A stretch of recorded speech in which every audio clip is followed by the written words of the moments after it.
But if you treat me like shit, I don't care. Cause baby it's the little things. Cause baby it's the little things. I don't care if you're wearing wings. Even angels. D'accord, les biscuits c'est pour après. Parce que c'est pour les 4 ans. C'est le micro? C'est parce que c'est grâce à ça qu'on m'entend quand je parle. Je m'appelle Elsa, j'ai 37 ans. Je suis maman d'un petit garçon de 4 ans. J'habite à Saint-Gilles et je suis responsable d'équipe dans une association qui est située à Anderlecht. Mais donc ce confinement, il nous est un peu tombé dessus à tout le monde sans qu'on y soit vraiment préparé. Je pense que comme beaucoup de mamans solo, c'est une période qui ressemble quand même beaucoup à celle qu'on vit en temps normal, c'est-à-dire qu'on est de toute façon beaucoup à la maison. Ah, c'est gentil mon amour, mais je vais pas le manger maintenant parce qu'il y a la caméra, regarde. Je vais pas le manger devant la caméra. Voilà, voilà.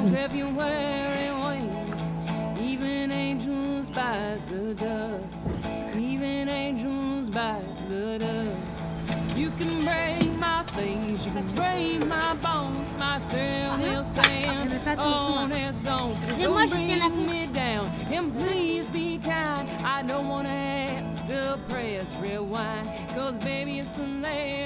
Je m'appelle Fatma Karali, je suis donc initiatrice du collectif des Merveilleuses. J'étais maman solo, donc de 2013 jusqu'à 2020, plus ou moins. Enfin 2019, pardon. Donc les mamans solo, en fait, c'est des femmes en fait, qui assument la charge mentale et la charge financière et physique de leur enfant seules. Elles sont beaucoup plus discriminées d'une manière ou d'une autre, elles sont beaucoup plus face à beaucoup de difficultés qu'elles doivent résoudre miraculeusement.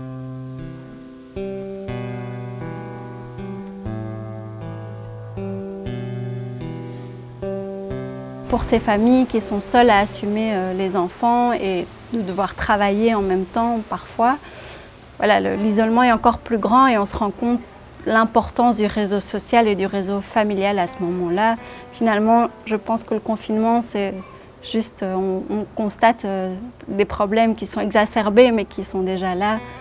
Beaucoup de parents qui disent que en fait, le jugement qui était mis en place d'hébergement alterné, par exemple, n'est pas respecté pendant le confinement, qu'un des deux parents a pris la décision de revoir ça à sa sauce et du coup, ça crée beaucoup de souffrance pour l'autre parent ou de complications à ce niveau-là. On a beaucoup écouté, on a essayé de soutenir, mais c'est très compliqué dans ce contexte où en fait nous-mêmes on n'a pas beaucoup d'outils, on n'a pas beaucoup de propositions concrètes à faire puisque tout est bouché, tout est, voilà, je pense. En ce qui me concerne, en tout cas c'est vrai que moi je me suis retrouvée assez vite avec 2 fois plus de travail en télétravail et avec un petit garçon de 4 ans tous les jours à la maison. Donc voilà, dès le départ, j'ai senti qu'il fallait mettre un cadre assez clair avec lui pour pouvoir essayer en tout cas d'avoir des moments de travail et des moments avec lui aussi. Je pense que pour ma santé mentale et pour la sienne, nous isoler complètement aurait pu être vraiment très nocif. D'autant que pour les enfants, c'est quand même une période assez particulière aussi de comprendre un peu voilà, cette histoire de virus, ce changement radical, les fermetures des écoles et tout ça. Donc moi, il me paraissait assez normal de continuer à sortir tous les jours avec lui. Et dès le moment où mes parents étaient suffisamment à l'aise avec le fait de pouvoir le prendre, et même demandeur, voilà, ça s'est assez vite organisé qu'il aille en tout cas 1 à 2 fois par semaine chez mon père qui ne travaille pas. Allez, on met tout à la poubelle. Non, on ne met pas à la poubelle. Il y a encore un. On ne met pas à la poubelle, on met dans le frigo. Ah, des planches. C'est ça, il y a des planches en bois pour faire des petits bordels. Alors, Les Merveilleuses, c'est un collectif qui existe sur les réseaux sociaux, mais qui commence tout doucement en fait, à se réunir physiquement. Enfin, c'est-à-dire qu'on commence à se rencontrer entre mères solo. Nous, dans ce groupe, on inclut aussi les mères en fait, qui ont des gardes partagées, des gardes alternées. Mais disons qu'on cible plutôt, c'est vrai, les mères qui sont en garde majoritaire ou exclusive. Parce qu'elles font partie des 80% en fait, des familles monoparentales. Durant le confinement, il y a eu effectivement une série de demandes qui ont été exprimées par les mamans. La plupart, elles ont exprimé un besoin évidemment par rapport à un soutien psychologique, un soutien aussi au niveau logistique, c'est-à-dire aller faire les courses, aussi un besoin financier. Donc on demande est-ce que vous avez l'adresse d'une avocate, est-ce que vous avez l'adresse d'une bonne psy, etc. Qu'est-ce que je pourrais faire avec mon enfant parce que là je suis en train de vivre des difficultés. J'essaie d'appeler aussi les mamans pour les coacher en fait, pour leur dire non, tu n'es pas seule, on est là, ne t'inquiète pas, etc. Et mine de rien, ça a un effet hyper positif en fait sur les mamans. Ça les rebooste en fait et ça leur donne en fait vraiment l'énergie qu'il faut pour se battre et continuer à avancer. Les mamans ont beaucoup exprimé aussi leur culpabilité parfois. Elles ont simplement dit ben moi voilà, j'ai craqué, j'ai laissé mon gosse toute la journée devant un écran de télévision. Voilà. Et donc du coup on est là, mais non, tu ne dois pas culpabiliser. Donc en fait il y a des échanges vraiment bienveillants qui fait qu'il y a plein de mamans qui ont pu trouver une bulle d'oxygène en fait, dans ce groupe-là. Je pense qu'il y a des personnes effectivement pour qui le respect des mesures était extrêmement important et elles se sont retrouvées dans des situations extrêmement compliquées à vouloir en même temps respecter l'aspect collectif hein, parce qu'il y a quand même beaucoup de culpabilisation aussi de ne pas respecter.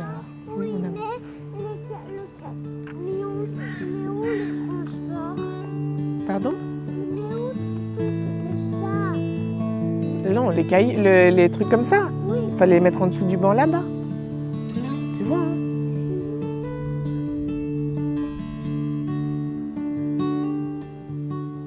Je m'appelle Olivia, j'habite à Bruxelles, j'ai 38 ans et j'ai eu le plus beau cadeau de ma vie qui s'appelle Nicolas, qui a bientôt 4 mois.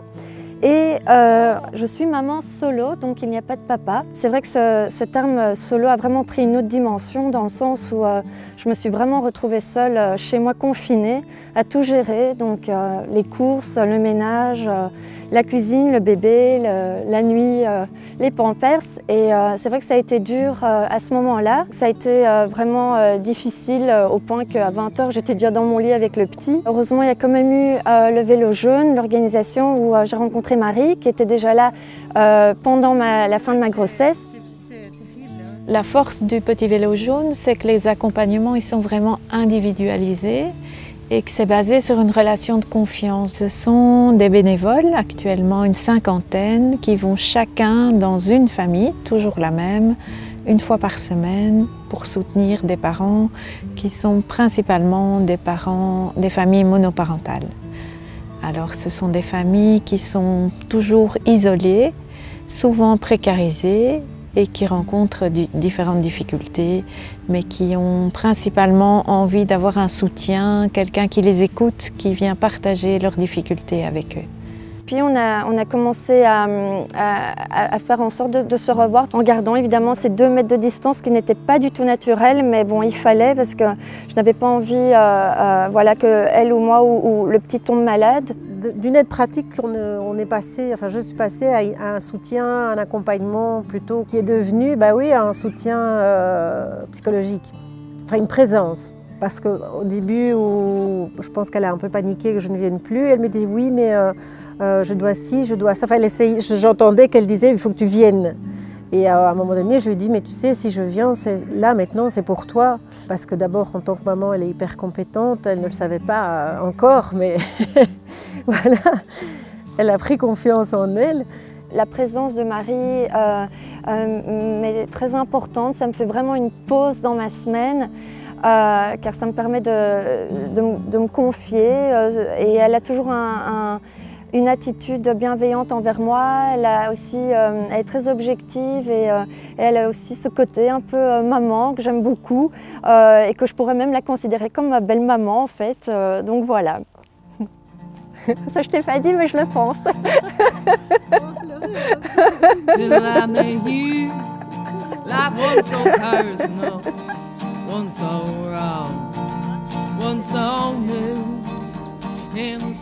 J'ai réalisé un petit sondage en fait auprès de 100 mamans. C'est un chouette échantillon pour se rendre compte évidemment que parmi ces mamans, quasiment 100%, c'est 99% estiment qu'elles ont vraiment été oubliées par l'État.